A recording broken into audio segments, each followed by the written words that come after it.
Alright, welcome back to Everyday Race. Today I've got a cool video for Ford Ranger and Mazda B Series peeps. And by peeps I mean peoples, and by peoples I mean people. So anyways, let's get to it. This is one of the common problems on these trucks is a leaky filler neck hose. Now, I'm making this video because I made a mistake. And I don't want you to make the same mistake. So let me get to it. So 5 years ago, my truck started leaking fuel from this area. And quick search on Google, I've discovered that filler neck hose is a very common problem. So I dropped the tank and I found a big old crack right there, right over there. And that's where the fuel was coming out. So I went online, I went on eBay and typed, long bed, standard cab, 96 Ford Ranger, filler neck hose, and a couple of options showed up. Some unbranded Chinesium ones and Ford OEM. Ford OEM was like over $100, and the Chinesium ones were $25. So I figured it's a rubber hose. How different can it be? So I went and ordered a cheaper one. It showed up in about 6 days. I dropped the tank, pulled the old one out, and it was very firm. And the new one was much different. It was a lot more pliable, and the rubber just felt way thinner. And I was like, no big deal, it's rubber.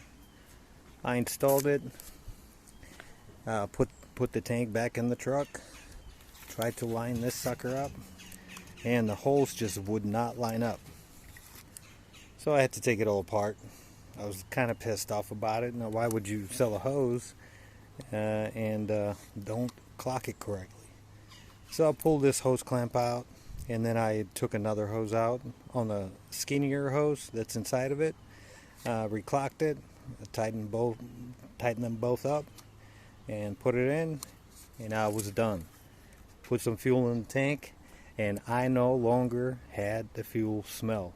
I was a happy camper. Now that was 5 years ago. Now I got the fuel tank out again, and let me show you what this Chinesium filler neck hose looks like.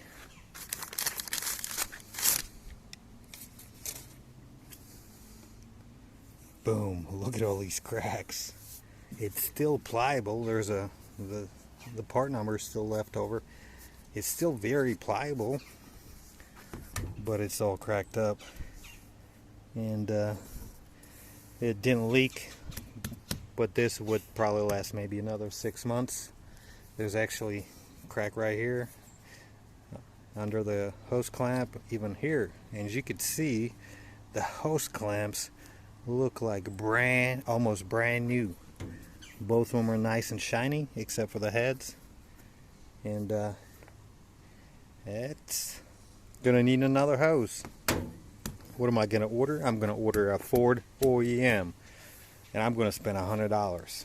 Why am I gonna order OEM hose? Because OEM hose on this truck lasted just about 19 years, and this one, after 5 years, looks way worse.